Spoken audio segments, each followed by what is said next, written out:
고맙습니다. 이제 마지막 이렇게 추워진 날씨 가운데에서도 자리를 지켜주시고 또 말씀을 사모하시며 기도하는 자리에 나오신 모든 분들에게 하나님의 은혜와 복이 충만하게 임하게 되길 주님의 이름으로 간절히 축원드립니다. 이제 로마서 15장 13절로 로마서 본론이 다 마무리되게 됩니다. 이제 끝났습니다. 그리고 이제 오늘 15장 14절부터 시작해서 16장 마지막 절까지 사도 바울이 이제 제일 끝부분은 인사를 하게 되고 또 함께 했던 동역자들을 소개하게 되죠. 그런데 오늘 이 본문의 말씀은 편지를 마무리 지으면서 매우 중요한 이야기들을 그렇게 덧붙여 놓고 있는 정말 중요한 내용입니다. 그 내용이 내가 왜 로마서를 편지를 여러분들에게 쓰는지 알고 있습니까? 하면서 편지의 중요한 목적을 아주 분명하고도 뚜렷하게 오늘 본문을 통해서 밝혀주고 있습니다. 특별히 오늘 이 본문에 보니까 15절에 보니까 그 이유가 뚜렷하고도 분명한데 하나님께서 내게 주신 은혜 때문이다 이렇게 밝히고 있어요. 하나님께서 내게 주신 은혜, 기가 막힌 이야기들을 이제 편지를 마무리 지으면서 이야기하고 있어요. 하나님께서 나 바울에게 놀라운 은혜, 이 은혜가 나를 여기에 이르게 했고 이 은혜가 이 편지를 쓰게 만들었으며 이 은혜에 잠겨 사는 사람이 바로 나다 하면서 이 편지를 써내려가고 있습니다. 하나님께서 베푸신 이 바울에게 베푸신 은혜를 이야기하면서 먼저 14절에 중요한 얘기를 하죠. 은혜를 경험하고 은혜를 체험한 사람이 살아야 될 삶의 방향과 자세인데요. 그 내용이 뭔지 바울이 지금 로마 교인들을 향해서 하는 얘기입니다. 우리 14절 뜻을 한번 생각하면서 한번 읽어봅니다. 어떤 내용인지 세 가지를 여러분들이 찾아내셔야 됩니다. 우리 다 같이 한번 읽어봅니다. 시작. 내 형제들아 너희가 스스로 선함이 가득하고 모든 지식이 차서 능히 서로 구원하는 자임을 나도 확신하노라. 아멘. 세 가지를 얘기하죠. 이것을 한마디로 말하면 로마 교회 성도들을 향한 바울의 칭찬과 격려입니다. 편지를 마무리 지으면서 이 바울은 목회자로서 사랑을 듬뿍 담아서 하나님의 백성들을 향한 칭찬과 격려를 아끼지 않습니다. 저는 이 14절을 어제 좀 많이 묵상을 계속 해봤어요. 그러면서 이런 마음이 들었습니다. 야, 이게 바로 목회자의 마음이구나. 목회자의 마음은 이런 마음이구나. 하나님의 백성들, 성도를 향한 간절한 바람과 소원이면서도 그들이 잘하고 있는 것을 다 끄집어내어서 한없는 축복을 하고 있습니다.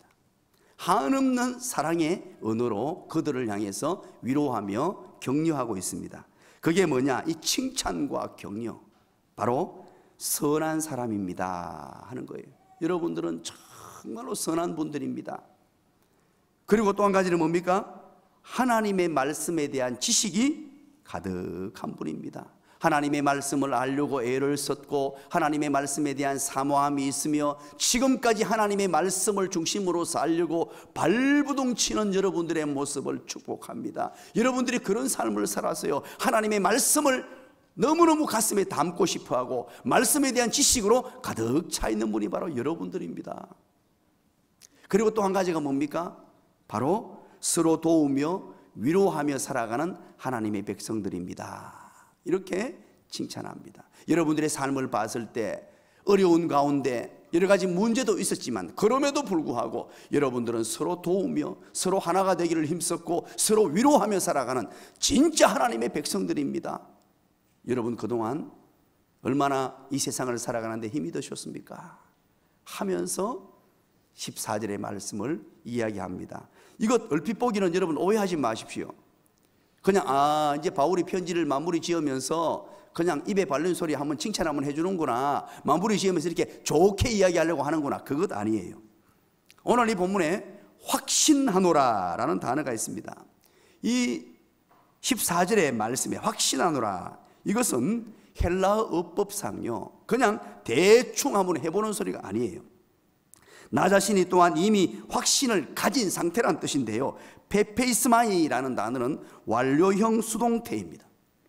이 의미는 이미 오래전부터 이 사실을 확신하고 있었고 또 그 상태가 지금도 계속되고 있다는, 그냥 대충 한번 해보는 소리가 아니고 정말로 어떤 사실에 입각해서 확실히 내가 인정하며 확신하면서 여러분들에게 얘기한다는 겁니다. 수동태가 사용된 것은 이 판단이 어떤 내 개인의 주관적인 판단이 아니라 객관적으로 드러난 사실에 의해서 저절로 확신할 수 없는 상태까지 이르게 된 여러분들의 모습이란 뜻이에요. 자, 이것을 통해서 우리는 교훈을 얻어야 합니다. 먼저 우리 또한, 나 또한 교회의 지도자들에게 이런 칭찬과 격려를 받을 만한 사람이 되기 위해서 힘쓰고 애써야 합니다. 내 삶을 선함이 가득한 사람으로, 말씀의 지식이 충만한 사람으로, 또 서로 도우며 위로하는 사람으로 그렇게 살아감으로 말미암아 이런 칭찬, 또 우리 목사의 자랑거리가 되는 사람, 성도를 생각할 때마다 입가에 미소가 번져나고, 어느 분 그러면 그분은 참 선하신 분이야, 그분은 하나님의 말씀을 사모하시는 분이야, 그분은 서로 위로하며 도우며 성도 서로 간에 화합하기를 애쓰고, 그분이 나타나면 피스메이커가 되고 그분의 모습이 피스빌더가 되고, 이런 모습이야. 흐뭇해서 어디 나가든지 그분을 자랑스러워하고 그분을 소개하며 가슴 따뜻함이 될 수 있는 분들. 또 한 가지는 다른 사람을 이렇게 넉넉한 마음을 가지고 다른 사람을 칭찬하며 격려하는 사람이 되어야 합니다. 성도를 생각하면 이런 넉넉한 마음을 가지고 때로는 약점이 있고 또 마음에 들지 않는 부분이 있는 사람들 있을 것입니다. 그럼에도 불구하고 그것은 기도 제목으로 삼고 잘하고 있는 부분들, 확신에 차 있는 모습이 있죠. 확신 드는 부분, 그걸 잘 끄집어내어서 그분들을 위로하고 칭찬하고 격려하며 살아가는 사람이 되어야 되겠다 하는 것이죠. 그러면서 이제 드디어 왜 바울이 그들에게 편지를 써 보내려고 했는가, 이제 15절입니다. 우리 한번 읽어봅니다. 다 같이 읽습니다. 시작. 그러나 내가 너희를 다시 생각나게 하려고 하나님께서 내게 주신 은혜로 말미암아 더욱 담대히 대략 너희에게 썼노니. 그렇습니다. 내가 너희로 다시 생각나게 하려고 여러분들에게 썼는데, 그게 뭐냐? 바로 은혜라는 것입니다. 하나님께서 내게 베푸신 은혜. 바울은 이 은혜에 잠겨 사는 사람이었고, 이 은혜 때문에 자기의 전 생애를 바쳤고, 이 은혜 때문에 자기 삶을 송두리째 주를 위해 헌신하는 자로 살아갔던 사람입니다. 이 은혜라는 단어만 나오면은 이 바울은 감격에 겨워했고, 이 은혜 때문에 바울은 전 세계를 누비며 하나님의 복음을 전할 수밖에 없었던 것입니다. 본론을 끄집어내놓고, 이제 본론을 끝내놓고는요, 이 은혜에 대해서 이제 막 가슴이 불타기 시작합니다. 다시 불타기 시작해서 이 은혜에 대해서 막 얘기하고 싶어 합니다. 이 은혜는 카리스라는 단어입니다. 자격이 없다는 것을 전제로 해요. 자격이 없는 자에게 너무나 과분한 것을, 받을 수 없는 자에게 과분한 것을 공짜로 하나님이 주셨다는 뜻이에요. 기가 막힌 이 은혜 때문에 바울은 눈물을 흘리며 살았습니다. 이 카리스라는 단어는요, 은혜, 기쁨, 행복, 그래서 감동의 눈물 주룩주룩 흘러가는 것을 표현합니다. 이 은혜에 대해서 구체적으로 저는 생각하면서 참, 어제 눈물이 얼마나 나던지요.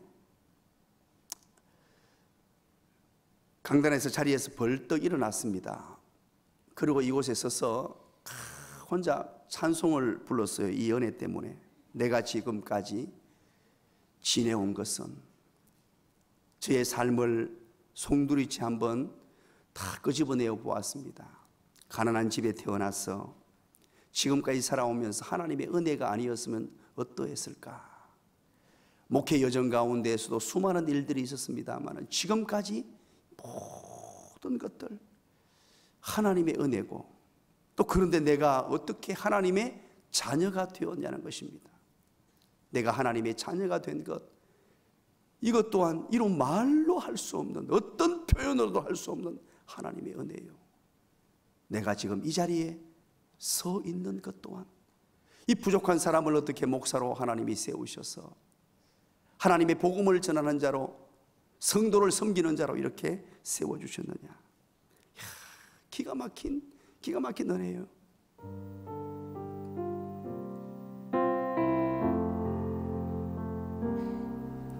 내가 지금까지 지내온 것은 주의 은혜라, 주의 은혜라. 지금까지 지내온 것은, 내가 지금까지 지내온 것은 주의 은혜라, 주의 은혜라. 지금까지 지내온 것은 주의 은혜라, 주의 은혜라. 지금까지 지내온 것은 주의 은혜라, 주의 은혜라. 지금까지 지내온 것은 내가 하나님의 자녀 된 것은 주의 은혜라, 주의 은혜라. 하나님의 자녀 된 것은 내가 하나님의 자녀 된 것은 주의 은혜라, 주의 은혜라. 하나님의 자녀 된 것은 주의 은혜라, 주의 은혜라. 하나님의 자녀 된 것은 주의 은혜라, 주의 은혜라. 하나님의 자녀 된 것은 내가 이 자리에 서 있는 것은 주의 은혜라, 주의 은혜라. 이 자리에 서 있는 것은 내가 이 자리에 서 있는 것은 주의 은혜라, 주의 은혜라. 이 자리에 서 있는 것은 주의 은혜라, 주의 은혜라. 이 자리에 서 있는 것은 주의 은혜라, 주의 은혜라. 이 자리에 서 있는 것은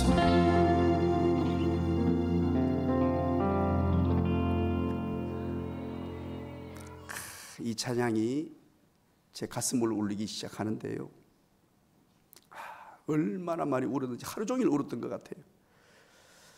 바울에게 주셨던 이 은혜를 고스란히 부족한 종에게 허락하셔서 이렇게 은혜를 주셨는데, 기가 막히는 돌아본 세월 가운데 은혜 아닌 것이 없고 하나님, 왜 나 같은 못난 인간에게 이런 놀라운 은혜를 주셨느냐. 자격을 갖춘 것도 아닙니다. 전혀 자격 없는, 천하디 천하고 못나디 못난 연약한 인간을 이렇게 구원하여 주시고, 지금 이 순간도 내가 너 없이는 살 수 없다고 말씀해 주시며 이 땅에 예수 그리스도를 보내어 주신 그 하나님의 은혜. 바로 이 바울은 오늘 본문에서 하고 싶은 중요한 얘기, 은혜가 뭐냐? 구원의 감격의 은혜를 얘기하고 싶었던 것입니다. 로마서 1장부터 5장까지 이어지는 그 내용 가운데 수많은 이야기들을 우리가 나누었습니다. 다시 한번 마무리 지으면서 이 구원의 감격, 이 구원의 은혜가 얼마나 놀라운 것이냐, 이것이 바로 바울의 인생을 뒤집어 놓았고, 이 바울이 구원받은 것 때문에, 예수 그리스도의 그 구원받은 사실 때문에 그의 인생이 완전히 뒤집어졌다는 것입니다. 그래서 바울은 다시 한 번 더 이 얘기를 합니다. 이 구원, 이 내게 주신 이 구원을 잊지 말고 살아야 한다. 이 구원의 감격을 놓치지 말고 살아야 된다는 것입니다. 왜 그렇습니까? 무엇이든지 오래되면 잊어버리기 쉽기 때문입니다. 오래되면 잊어버리기 쉽고 관심이 별로 없어지기 버리고 매일 듣다 보면 식상해지기 때문에 이것 그렇게 하면 안 된다. 이 구원의 감격은 놓치면 안 된다. 예수 그리스도의 십자가는 놓치면 안 된다 하면서 다시 하나님께서 내게 주신 이 은혜를 끄집어내고 있는 것입니다.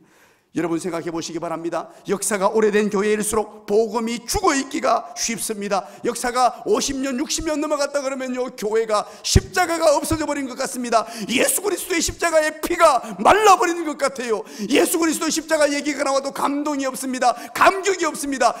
그보다도 자꾸만 교만기가 나타납니다. 복음의 기초적인 얘기를 하면요, 아직까지 그 얘기하고 있냐 이런 생각이 듭니다. 더 지식 높은 것 깊은 것 자꾸 따지기 시작해요. 왜 그렇습니까? 바로 이 복음의 구원의 감격이 없기 때문에 그렇습니다. 겉으로 볼수록 화려한 교회일수록, 건물이 삐까뻔쩍하고 멋져 보이는 교회일수록 그 속에 복음의 능력이 상실해 있는 경우가 여러분 얼마나 많습니까? 복음의 능력, 이 복음, 예수 그리스도, 이것 하나 때문에, 이 사실 하나 때문에 나 같은 죄인을 우리 주님 구원해 주셨구나, 나 같은 사람을 우리 주님이 구원해 주셨구나, 그것 때문에 예수님께서 십자가에 못 박혀 돌아가셨구나, 이것 때문에 힘을 얻고, 이것 때문에 용기를 얻고, 이것 하나 때문에 나의 전생일을 바칠 수 있는 믿음의 사람들 되시기를 주님의 이름으로 간절히 축원합니다. 이 은혜를 경험한 사람은요, 기가 막힌 인생이 됩니다. 이 복음의 능력과 복음의 감격을 가진 사람들은요, 예배를 마치고 밖을 나가면서도 기가 막힙니다. 자연을 보아도 너무너무 아름답습니다. 환경은 비록 어려울지라도, 물질은 조금 부족해도, 때로는 건강에 여러 가지 염려 때문에 근심할 수 있으나, 그러나 여러분 나가면서 이 복음의 능력을 경험하면 수많은 자연들이 다 나에게 사랑 고백을 해오는 걸 느끼게 돼요. 기가 막힌 것을 경험합니다. 산들도, 그리고 나무들도 나를 보고 웃는 것 같아요. 실제로 웃어줍니다. 그리고 사랑한다고 나에게 고백을 던져줘요. 산천도 초목도 새 것이 되었고, 죄인도 원수도 친구로 변한다. 이것이 복음의 능력 안에 있는 거예요. 복음의 능력 안에 있는 사람들은요, 환경에 구애됨이 없습니다. 날마다 복음, 이 구원의 감격 속에 젖어 사는 그런 사람이 되는 것입니다. 우리 1장에서 그 사실을 이미 밝혔습니다. 그런데 여기에서 다시 한 번 더 그 사실을 끄집어내고 있습니다. 부활하신 예수 그리스도를 만나고 내가 이렇게 변화되었다는 것입니다. 예수를 알기 전에는 은혜라는 단어조차 몰랐어요. 은혜가 뭔지를 몰랐습니다. 그냥 내 노력으로, 내 의로 율법에 능한 자였고, 똑똑한 사람이었고, 자기 잘난 사람이었어요. 내 힘으로 하는 줄 알았습니다. 그렇게 살다가 예수 만나고 난 뒤에 그가 무능한 자임을 깨닫게 되고, 죄인임을 깨닫게 되고, 세월이 흐르면 흐를수록요, 바울이 어떻게 고백하는 줄 압니까? 나는 죄인입니다. 그러다가 제일 노년의 마지막에 디모데 후서를 제일 늦게 써요. 그때 고백하는 게 뭔 줄 압니까? 나는 죄인의 괴수라고 고백을 해요. 점점점 나이가 많아지고 거룩하게 성화되어 감에도 불구하고 그런 자신을 바라볼 때에 추악한 죄인이었구나. 그런데 나 같은 자가 어떻게 구원받을 수 있었느냐? 이것은 오로지 단 한 가지, 하나님께서 내게 주신 은혜뿐이다. 자격 없는 나에게 이런 과분한 은혜를 주신 것 바로 은혜밖에 없다. 이렇게 고백을 한 것입니다. 여러분, 구원의 감격이 무엇입니까? 구원의 감격이라는 것은 구원을 주신 하나님께 대한 감사요, 구원을 주신 하나님께 대한 감사요, 구원받은 자로서의 기쁨입니다. 이 감사와 기쁨이 내 가슴 속에 솟구쳐 올라야 돼. 바울은 이 사실을 이제 편지를 본론 얘기 다 끄집어내놓고 다시 한 번 더 뜨거운 열정으로 이 얘기를 하고 있습니다. 제가 몇 해 전에 여러분들에게 한번 말씀드렸는데 도움이 될 것 같아서 다시 한번 말씀드리려고 합니다. 우리 정태기 목사님에 관한 얘기예요. 이 정태기 목사님은 치유사역자로 유명한 분이죠. 이제 연세가 많아지셨습니다. 이분이 이제 유학을 가셨어요. 미국에 유학을 가셔서 열심히 공부하는데 너무너무 외롭고 힘들었습니다. 이제 앞으로 하나님의 일을 감당하고 하나님의 사역을 하고자 그렇게 갔었는데 너무너무 외롭고 힘든 여정을 보내면서 불평불만이 쏟아져 나왔어요. 막 너무너무 힘드니까. 그리고 이제 유학 생활을 마치고 한국에 돌아왔습니다. 돌아와서 이제 짐을 풀어놓고 곧바로 갔던 것이 어디냐니까 소록도로 갔습니다. 소록도는 한센시비형 환자들이 아직까지도 남아있죠. 그곳을 가서 이제 예배를 드려야 되겠다라고 가서 예배당에 들어갔는데, 주일날 예배당에 들어갔는데 의자도 없이 마룻바닥에 쫙 이 한센시비형 환자들이 앉아 있습니다. 그렇게 앉아서 예배를 드리려고 이제 주일 오전 예배를 드리면서 하는데 갑자기 목사님이 찬송을 부르다가 통성 기도를 시키더라는 것입니다. 그러니까 그 교인들이 얼마나 뜨겁게 기도를 하는지 그렇게 막 기도를 하는데 자기 옆에 있는 분이 기도를 이렇게 하더랍니다. 막 큰 소리로 하나님 아버지 이 크고 놀라운 은혜를 어찌다 갚는데요? 그러면서 아마 충청도 분이었던 것 같아요. 하나님 아버지 이 크고 놀라운 은혜를 어찌다 갚는데요? 하면서 막 얼마나 큰 소리를 하는지 막 모두가 통성으로 하는 찰나에, 그래서 이분이 도대체 하나님이 얼마나 큰 은혜를 주셨길래 이렇게 뜨겁게 간절히 기도하나 싶어서 옆으로 쭉 봤대요. 기도하면서 봤더니만요, 그 모여있는 한센시비형 환자 가운데서 가장 중증 환자랍니다. 눈은 다 패여가지고 온데간데 없고 이게 살찜이 다 뜯어나가고 코도 없고 손은 다 얽어져가지고요, 손가락이 형체를 알아볼 수 없을 정도고, 그 모여있는 사람들 중에 한센시비형 환자 중에 최고 중증 환자였다는 것입니다. 그 모습을 딱 보는 순간에 이 정태기 목사님이 뭔가 전기에 감전된 듯한 충격을 받았다는 것입니다. 아니 저분도 저렇게 감사하는데 저분이 겉으로 보기에는 감사할 조건이 뭐가 있나 싶을 정도의 저런 분이 저렇게 감사하며 눈물을 뚜둑뚜둑 흘리고 감격의 눈물을 흘리고 있는데 나는 뭐냐는 거예요. 나는 좋은 환경에 태어나서 미국 유학까지 갔다 오고 이렇게 번듯한 몸을 가지고 있는 사람인데 나는 왜 불평하고 살았던가, 이 생각을 하는 순간에 뭔가 전기에 감전된 듯한 그런 충격 속에 은혜가 그게 확 임하기 시작했어요. 그래서 그 다음부터는 예배가 어떻게 드려지는지 어떻게 하나님께 찬송했든지 기억이 나지 않습니다. 너무 많이 울어서 그 은혜의 감격 속에 들어가서 막 울면서 설교가 어떻게 진행됐는지도 기억이 나지 않을 정도로 그냥 막 울기만 울었습니다. 그리고 한참을 막 혼자 기도하고 울고 있는데 누가 몽둥이를 가지고 옆구리를 툭툭 치더래요. 그래서 깜짝 놀라가 보니까 아까 전에 그분이, 다른 사람은 다 집에 가고 없고 어찌다 갚는데요, 그분이 손으로 툭툭 치더래요, 옆구리를. 그래 보니까 이게 뭐 망둥이로 치는 것처럼 느껴졌대요. 눈을 번쩍 떠보니까 아까 그분이 하시는 말씀이 예배 다 끝나시오 그러더랍니다. 예배 다 끝나시오. 그래서 그분이 두 사람밖에 없으니까 다 가버렸으니까 물어봤대요. 나는 이런 사람인데 이렇게 해서 오늘 이렇게 방문하게 되었습니다 하고 인사를 드리고, 조금 전에 내가 듣고 싶어 들은 게 아닌데 그 하나님이 주신 은혜가 너무 크고 놀라워서 그렇게 감동스러워 하는데 신뢰가 되지 않는다면 하나님께서 어떤 은혜를 그렇게 많이 주셨습니까? 물어봤대요. 물어봤더니만 웃더니만 하는 말이 자기 간증을 하더래요.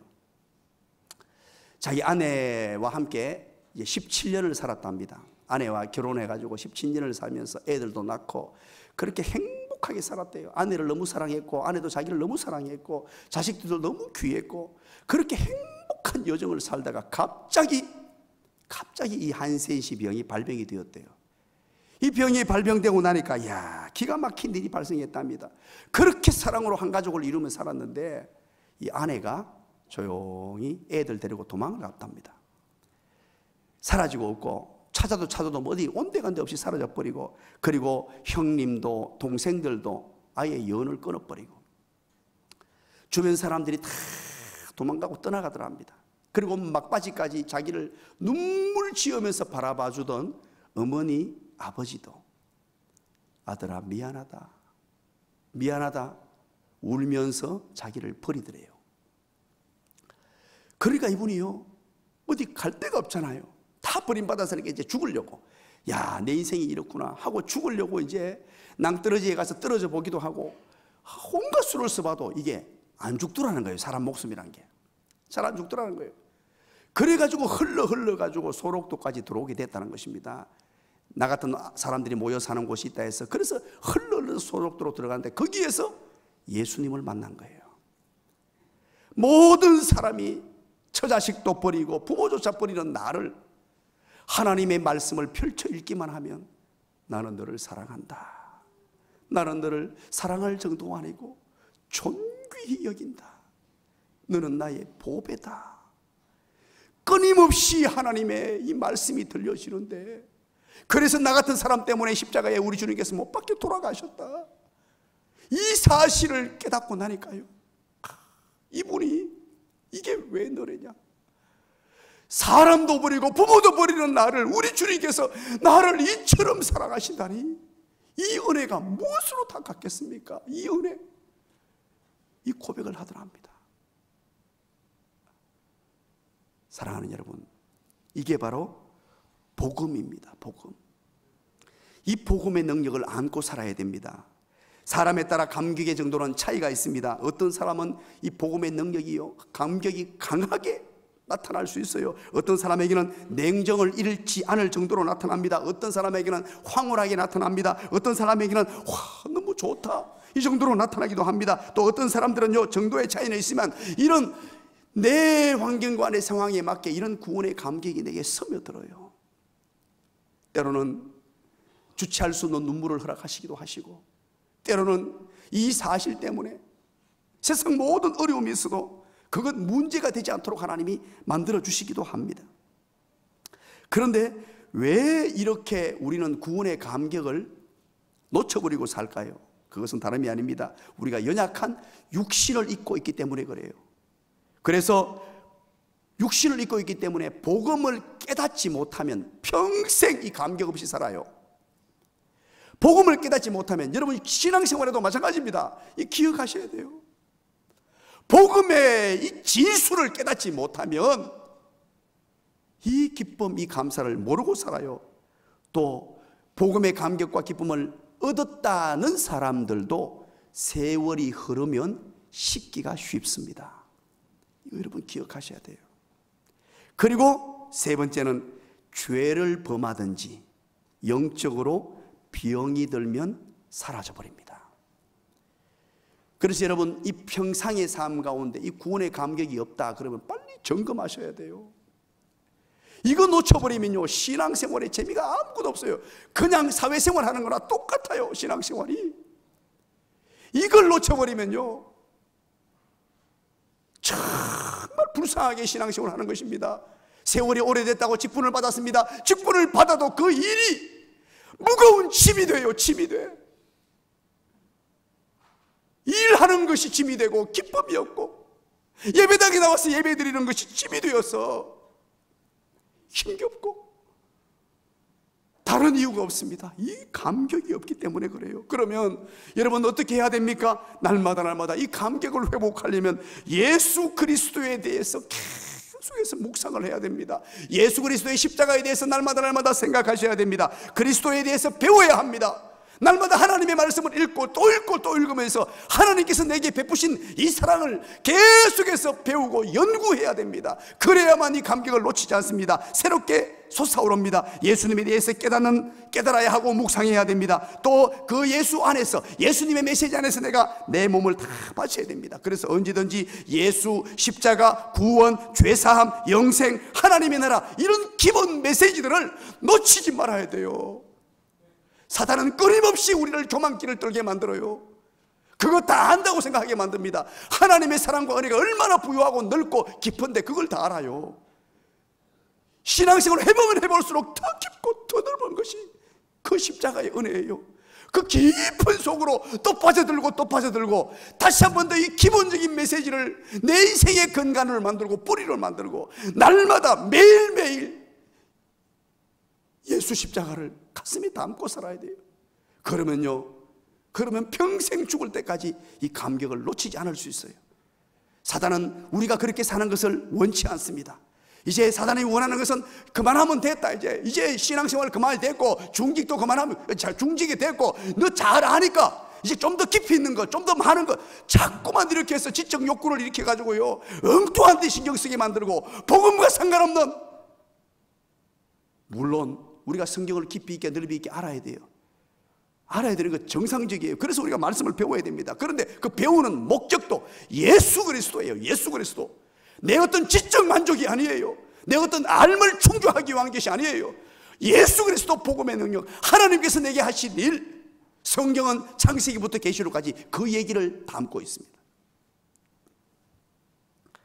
그리고 또 한 가지는 바울이 무엇이 은혜라고 했느냐. 첫 번째는 구원의 감격이 은혜라고 했고, 두 번째는 바로 이방에 복음을 전하도록 사명을 주신 것이 은혜다라고 얘기를 합니다.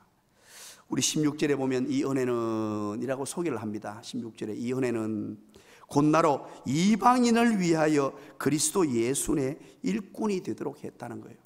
이방인을 위해서 하나님의 복음을 전하는 사람으로 세워주셨다는 말이에요. 이방 사람들에게, 나같이 못난 사람을, 나같이 부족한 사람에게 이 영광스러운 복음을 전달할 수 있는 복음 전달자의 사명을 주셨다는 것입니다. 쉽게 말하면 복음 전하는 은혜입니다. 오늘 우리에게도 동일합니다. 복음 전하는 이 은혜를 주셨어요.